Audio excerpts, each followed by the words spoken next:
Hey guys, and welcome back to the Interceptor. So I'm back with another war video, and today we are against SSX1 or Savage Squad. This is war number 11 of season 17, and going into this war, I believe we're 6-4. Yeah, 6-4. And I have 6 deaths on the season. So there's actually another YouTuber in the other alliance, which is Liza, which is cool. And we're going to be going double path 3 today. And then we have a Mojo boss as well. And the global node is Flow. So we are going to jump right into war. And the team we're going to be bringing today is Magic, Quake, and Name. I wanted to bring Warlock, but by the time paths had been assigned, it was like 3 hours after I joined Alliance Quest, and Warlock is one of the champs I use for this version of Map 7. Let's go up, and on our first node, it is going to be and Emma Frost. So this is kind of a bad placement. There are many nodes in Alliance War Defense where Emma Frost is useful. This is not one of those nodes. This is kind of a bad placement for her.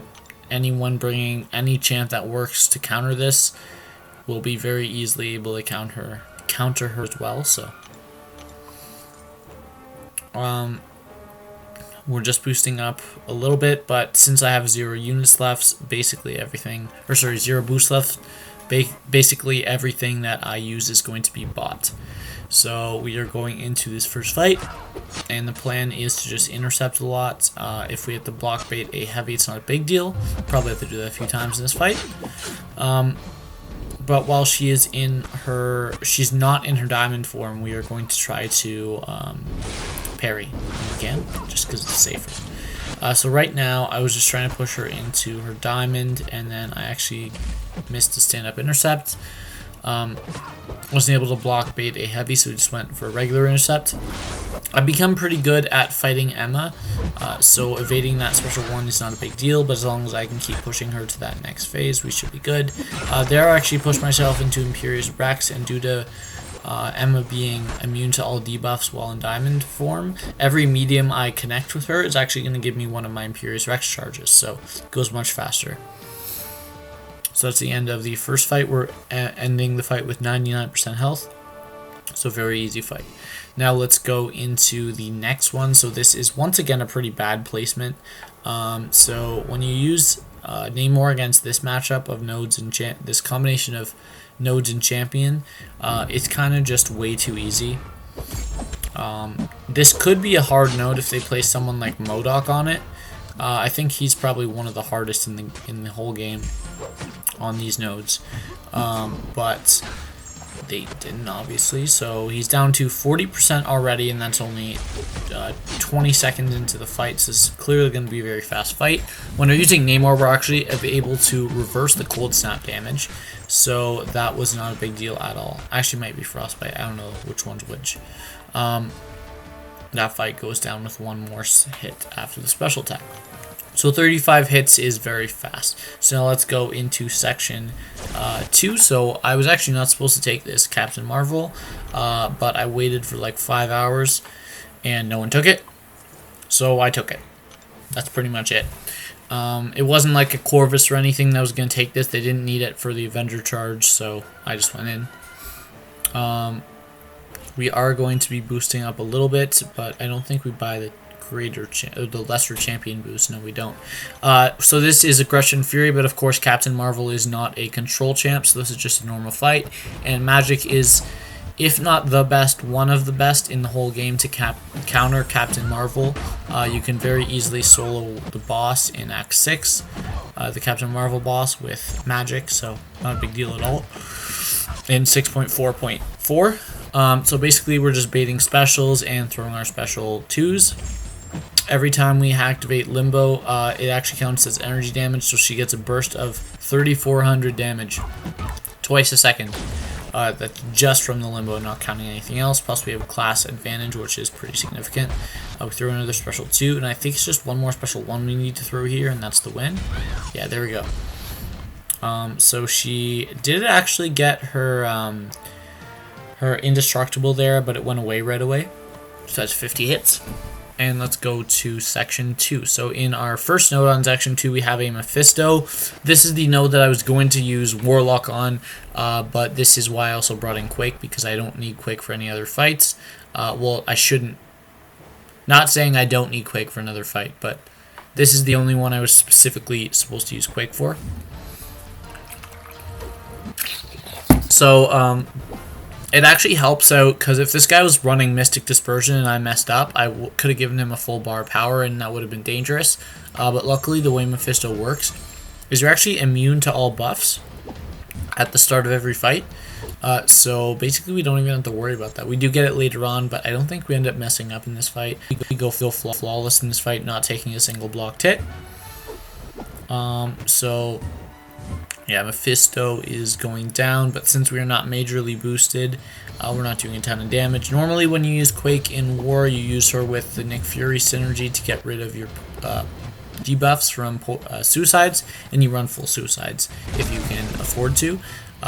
There I accidentally threw off the heavy. That was a mistake, and right there, that's been happening to me a lot recently, never before, but when I do my first dash back after an evade, sometimes it does a light attack, so I've always been really confused by that, but that's fine. Let's go into our next fight. We did get through it flawlessly with no blocked hits taken. So this is a Medusa on backup recovery. The best defense thing doesn't do anything because Medusa already has auto block in her abilities. If anything, it just guarantees it to occur. But we're just never going to hit her twice while she has 3 Furies. Or actually, well, she has 2 Furies. We're never going to hit her twice. We only hit her once. So now that she has 3 Furies, we're just going to parry heavy until we're able to throw our special 2. But since the special 2 is 2 hits, we'll actually get parried on the second hit, and it won't stun us. But she will be able to counter us. So here that now that her Furies are over, we are able to use special 2, and that one actually did very significant damage.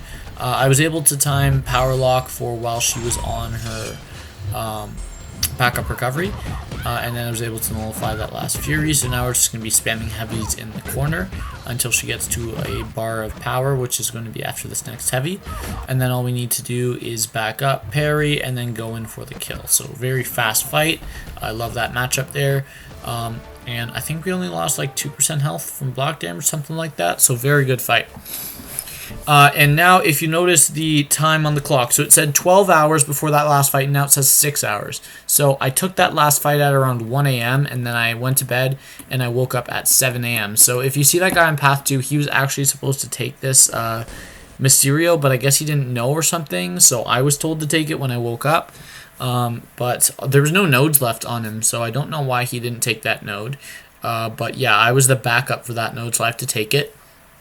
And when I woke up, I asked, where do you guys want me to go? Do you want me to take Mysterio? And I was tagged, and they said specifically, take Mysterio with Quake. I was a little confused on why I would use Quake when I have magic available, but I followed their instructions and I used Quake, and let's see what happens. So the nodes here are Empowered Immunity and Best Defense and Buffet. You can actually completely counter Buffet with Quake as long as you get the Dexterity buff on you, the second Dexterity buff, while the timer for Buffet is going off. So now that I got my first one, I just need to get one more Dex, and I get it there. But you'll notice in this fight, every single time that I hold a heavy attack, he gets power. And I was a little confused on why that was happening, but it turns out that, much to my surprise, Mysterio is immune to concussion. I did not know that. And also, look at that. Perfect special 2 evade against the wall. Pretty good, right? But now he throws the special 1. So what this does is it basically turns this fight into a literal impossibility. In my opinion, there's no possible way to finish this fight. After I finished and I died on this node, I'm gonna go back in with magic. But after that, I ended up sending the clip to my battleground leader, and he said, "That's my bad. I had absolutely no idea that Mysterio was concussion immune or something like that, or some reason why he sent me into that fight." But obviously, there's nothing I could have done. Like, who knows Mysterio's poison or he's concussion immune. No one knows that. So anyways, we're going to go in with magic, and this is a joke of a fight. I believe I end up messing up later and taking a few hits, but you'll see just how safe this fight is. I don't heal for it, I don't boost for it or anything like that. Baiting special 1 here. That should be the only special attack we need to evade. It doesn't really matter if we trigger the dexterity, sorry. As long as we get him power locked, then we can go for 4 hits, back up, parry, repeat. And also there, you'll notice that I did 1 light attack while he was going into his reflection phase while he was in it. And the reason I did that is because I saw the buffet timer was almost up, and I would rather take 1 light hit equivalent of damage than have him heal 15%. So that's what happened. And there I ended up messing up a bit, but it's not a huge deal, as we're very safe still. We're at 50% almost, but we're going to be going back in here, and he is at 20%, so very close. Let's throw that special 2. He's almost down. We were getting barely any crits here, which is weird because I was running the full crit masteries for precision, and I normally don't run them, but I was for this war. So we end up taking down that. So unfortunately that does count as a death, even though it was an impossible fight and there's no possible way I could have known it going into it. Yeah, fortunate. It still counts, and we're at 7 deaths. So now we're going to fast forward to 15 minutes left in the war. You might ask me, why am I fighting the boss with 15 minutes left in the war? Shouldn't it have been taken down hours ago? Yes, it should have. So what happened is, there's 1 hour left in the war. We just cleared the last link to the boss, and then our guy that was fighting the boss started the fight, and he disconnected from the fight. So the game actually went down while he was mid-boss fight, and he was at 100% health. The boss was like 10% down. He was, in 20 seconds in, he was on pace for a solo.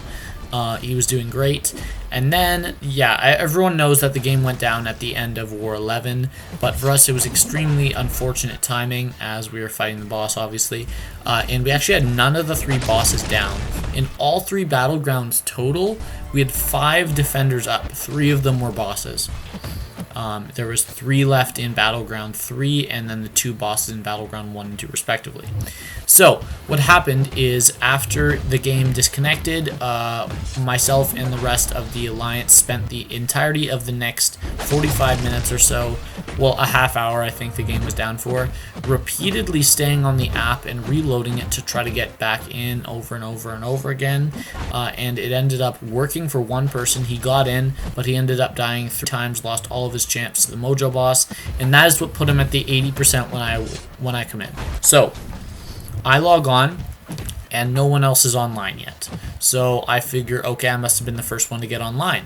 So I go after this boss, I heal up to full, and if you look at this fight, I'm doing an incredible job for a magic that is A, not running any suicides, and in order to get a safe solo, you should be running full recoil and full bleed suicides, and B, I'm completely unboosted in this fight. Look at how easily I am tearing through this Mojo. If I could fight with this much confidence in every fight, I would be soloing Mojo bosses left and right. But, so I knew we had 15 minutes left, so I was just playing as in, like, just so insanely aggressive because it's all I can do. The only damage I've taken like 4 blocked hits, but other than that, I haven't taken any damage. So here, when I connect with this hit, it's actually going to trigger the degeneration. I get 1 last special 2 off, of course not much damage, and then I'm going to die from the degeneration. So 153 hits in 2 minutes, and I die to the degen. So that is the end of that fight, and then someone ends up going in and cleaning the boss up. So then we actually lost this war, so one of our battlegrounds wasn't able to clear. With 5 minutes left, they had a Heimdall on node 55, a rank 3 6-star, and they took it down, but then they had 8 minutes left to kill the boss, and they were not able to get the boss down fast enough, even with people going at it over and over again. So that is very unfortunate, but I believe that without the game going down, we could have easily done way better against these last few fights. We probably lost 10 attack bonus that we wouldn't have in these fights, which is very unfortunate that happened, but it happens. that is going to be it for this war, though, and I hope you guys enjoyed. And also, just to be clear about that boss, I was the 5th person to go in. Already 4 people had died to it, or technically 1 person 3 times and then 1 person another time. But I did not lose any attack bonus, therefore that will not count towards the death total. But yeah, after this war, we're Platinum 2 rank 8, which basically means that all we have to do is win the last war of the season, and then we get into Platinum 1. So that is going to be it. I hope you guys enjoyed, and I'll catch you